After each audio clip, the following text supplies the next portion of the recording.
Everyone, welcome to সঙ্গী সাথী পাঠশালা। আজকে আমরা ক্লাস 11 বা একাদশ শ্রেণীর ফার্স্ট সেমিস্টারের বাংলা নিয়ে আলোচনা করব। এখানে আমরা বাংলার পুঁইমাচা বিভূতিভূষণ বন্দ্যোপাধ্যায়ের লেখা গল্পটি নিয়ে আলোচনা করব। এখান থেকে আমরা এমসিকিউ প্র্যাকটিস করব, এমসিকিউ নিয়ে আলোচনা করব। গুরুত্বপূর্ণ 50টি প্রশ্ন নিয়ে এখানে আমরা আলোচনা করব, যেগুলো তোমাদের পুঁইমাচা গল্পটি থেকে খুঁটিয়ে খুঁটিয়ে করা হবে, যাতে তোমাদের ফার্স্ট সেমিস্টারে খুব ভালো করে তোমরা এখন থেকে পড়াশোনা তৈরি করতে পারো। আজকে আমরা পুঁইমাচা বিভূতিভূষণ বন্দ্যোপাধ্যায়ের লেখা পুঁইমাচা গল্পটির প্রথম পর্ব আলোচনা করব। এখান থেকে গুরুত্বপূর্ণ 50টা প্রশ্ন আলোচনা করব। আজকে আমাদের প্রথম প্রশ্ন, পুঁইমাচা গল্পটি কার লেখা? পুঁইমাচা গল্পটি বিভূতিভূষণ বন্দ্যোপাধ্যায়ের লেখা। 2, পুঁইমাচা গল্পটি কোন গল্পগ্রন্থ থেকে নেওয়া হয়েছে? মেঘমল্লার গল্পগ্রন্থ থেকে নেওয়া হয়েছে। 3, পুঁইমাচা গল্পটি প্রথম কোন পত্রিকায় প্রকাশিত হয়? প্রবাসী পত্রিকায়।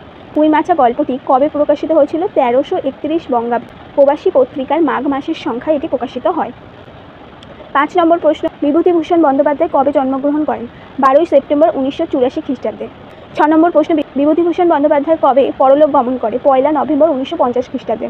7 নম্বর প্রশ্ন, বিভূতিভূষণ বন্দ্যোপাধ্যায়ের লেখা কয়েকটি উল্লেখযোগ্য গ্রন্থের নাম লেখো। পথের পাঁচালী, অপরাজিত, আরণ্যক, চাঁদের পাহাড়, আদর্শ হিন্দু হোটেল ইত্যাদি। 8 নম্বর প্রশ্ন, পুঁইমাচা গল্পটি কোন ঋতুতে শুরু হয়? শীতকালে শুরু হয়েছিল। 9, পুঁইমাচা গল্পের প্রধান কেন্দ্রীয় চরিত্র কে ছিল? সহায় হরি চাটুর্যের বড় মেয়ে খেন্তি। 10 নম্বর প্রশ্ন, কে বড় বাটি বা ঘটি চাইতে এসেছিলেন?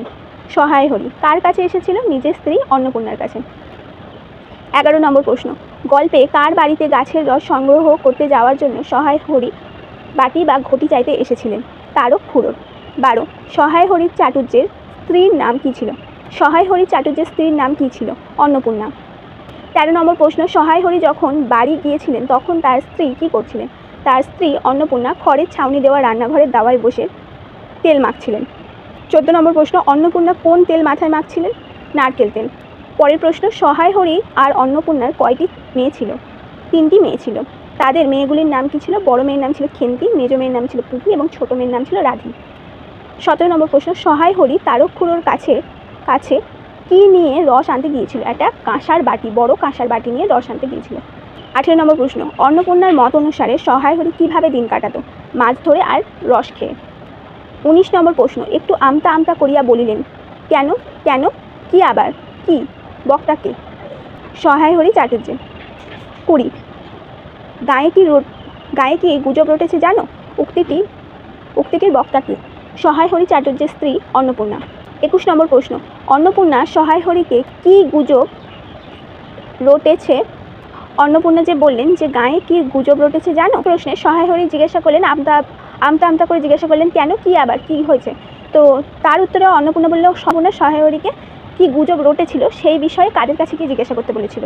চৌধুরীদের বাড়ি গিয়ে জিজ্ঞাসা করতে বলেছিল। চৌধুরীদের হচ্ছে ওই গ্রামে একটা গণ্যমান্য ব্যক্তি। তো গায়ে কি গুজব রটেছিল? যে সহায় হরিদের এক ঘরে করা হবে। অন্নপূর্ণার মত অনুসারে সহায় হরি কোথায় ঘুরে ঘুরে জীবন কাটালো? বাগদিপাড়া ও দুলেপাড়া, মানে মির্জাদের পাড়াতে। 24 নম্বর প্রশ্ন, সহায় হরিদের এক ঘরে করার কথা কোথায় উঠেছিল? চৌধুরীদের চণ্ডী মণ্ডপে উঠেছিল। 25 নম্বর প্রশ্ন, সহায় হরিদের কেন এক ঘরে করার কথা উঠেছিল?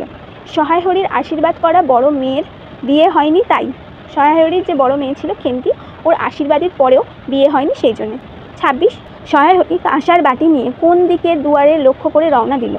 খিড়কির দুয়ার লক্ষ্য করে সে রওনা দিয়েছিল। খেন্তি ও তার বোনেরা কি নিয়ে বাড়ি এসেছিল? পাকা হলদে হয়ে যাওয়া পুঁই ডাঁটা আর চিংড়ি মাছ। চিংড়ি মাছগুলো কিসে জড়ানো ছিল? পাকা পুঁই পাতায় জড়ানো ছিল। খেন্তির বয়স কত ছিল? 15 বছর। খেন্তিকে কেমন দেখতে ছিল? খুব লম্বা, গোলগাল চেহারা, মাথার চুলগুলো কালো অগোছালো, মুখখানা খুব বড়, চোখগুলো ডাগর ডাগর বা বড় বড় ছিল। খেন্তির হাতে কিসের চুড়ি ছিল? সরু সরু কাঁচের চুড়ি ছিল। সেই কাঁচের চুড়িগুলো কি দিয়ে আটকানো ছিল? 2 পয়সা ডজনের একটি সেফটি পিন দিয়ে আটকানো ছিল। 33 নম্বর প্রশ্ন, সেফটি পিনটির বয়স খুঁজতে গেলে লেখক কোন যুগে গিয়ে পড়তে হবে জানিয়েছেন? প্রাগ ঐতিহাসিক যুগে, মানে সে সেফটি পিন কবে কেনা তার কোনো ঠিক নেই। 34 নম্বর প্রশ্ন, খেন্তির রাস্তায় কার থেকে চিংড়ি মাছ এনেছিল? গয়া বুড়ির কাছ থেকে। গয়া বুড়ির কাছে খেন্তির বাবা সহায় হরি কত টাকা ধার ছিল? 2 পয়সা ধার ছিল। গয়া বুড়িকে খেন্তি কী বলে সম্বোধন করেছিল? পিসি বলে সম্বোধন করেছিল। 37 নম্বর প্রশ্ন, দাও না গয়া পিসি, আমার বাবা কি তোমার 2 পয়সা নিয়ে পালিয়ে যাবে? বক্তা কে? বক্তা খেন্তি। 38, শাকগুলো খেন্তিকে কে দিয়েছিল? রায় কাকা। অন্নপূর্ণা পুঁইশাকের ডাঁটাগুলো কাকে ফেলে দিতে নির্দেশ দিয়েছিল? তাদের ছোট মেয়ে রাধিকে। 40 নম্বর প্রশ্ন, যত পাথুরে বোকা সব মরতে আসে আমার ঘাড়ে। বক্তা কে? খেন্তির মা অন্নপূর্ণা। লজ্জা করে না এই পাড়া সে পাড়া করে বেড়াতে? কে কাকে এই কথাগুলো বলেছে? অন্নপূর্ণা নিজের বড় মেয়ে খেন্তিকে এই কথাগুলো বলেছেন। অন্নপূর্ণার শাকের ডাঁটাগুলিকে কোথায় ফেলে দেওয়ার নির্দেশ দিয়েছিল? খিড়কির পুকুরের ধারে। 43 নম্বর প্রশ্ন, বিয়ে হলে যে 4 ছেলের মা হতে, কে কাকে কথাগুলো বলেছে? অন্নপূর্ণা খেন্তিকে এই কথাগুলো বলেছেন। তাহার চোখ দুটা জলে ভরিয়া আসিল। কার চোখ জলে ভরে এসেছিল? খেন্তির চোখ। সহায় হরি বড় মেয়ের মুখের দিকে চাহিয়া দেখিলেন। সহায় হরি খেন্তির মুখের দিকে চেয়ে কী দেখেছিলেন? খেন্তির চোখ দুটো জলে ভরে এসেছিল, সেটা দেখেছিলেন। অন্নপূর্ণার মনে পড়িল। অন্নপূর্ণার কি মনে পড়েছিল? গত অরন্ধনে খেন্তি তৃপ্তি করে পুঁইশাক খাওয়ার কথা মনে পড়েছিল। সে বলেছিল যে অর্ধেক যা পুঁইশাক রান্না হচ্ছে তার অর্ধেকটা আমি একা খাবো আর বাকি অর্ধেকটা তোমরা সবাই মিলে খেও। বাড়িতে কেহ ছিল না। এই সময় কে কী করেছিল? খেন্তি পুঁইশাক খেতে খুব ভালোবাসে। সেই কথা তার মা অন্নপূর্ণা মনে পড়তে সে নিজে গিয়ে উঠোনে ও খিড়কির দরজার আশেপাশে যে কটা পুঁই ডাঁটা পড়েছিল তা তুলে এনে চুপি চুপি কেটে ধুয়ে চিংড়ি মাছ দিয়ে তরকারি রেঁধেছিলেন বা চচ্চড়ি রেঁধেছিলেন। 48 নম্বর প্রশ্ন, বিস্মিত ও আনন্দপূর্ণ ডাগর চোখে মায়ের দিকে ভয়ে ভয়ে চাহিল। কে কেন বিস্মিত ও আনন্দপূর্ণ চোখে মায়ের দিকে ভয়ে ভয়ে চেয়েছিল? খেন্তি দুপুরবেলা খেতে বসে তার পাতে পুঁইশাক চচ্চড়ি দেখে বিস্মিত ও আনন্দপূর্ণ চোখে ভয়ে ভয়ে মায়ের দিকে চেয়েছিল। একবার এদিক ওদিক ঘুরিয়া আসিতেই অন্নপূর্ণা দেখিলেন। কি দেখেছিলেন অন্নপূর্ণা? খেন্তির পাতে যেটুকু পুঁইশাক চচ্চড়ি তিনি দিয়েছিলেন তা তিনি একবার এদিক ওদিক যাওয়ার পরে সে খেয়ে শেষ করে ফেলেছে। ওই সময়ের মধ্যে সেটাই অন্নপূর্ণা দেখেছিল যে খেন্তি কত ভালোবাসে পুঁইশাক খেতে। 50 নম্বর প্রশ্ন, কি ভাবিয়া অন্নপূর্ণার চোখে জল আসিল? সেই জল চাকতে অন্নপূর্ণা কি করেছিল? চোখ উঁচু করে চালের বাতায় গোজা ডালা থেকে শুকনো লঙ্কা পাড়ার অভিনয় করেছিলেন অন্নপূর্ণা।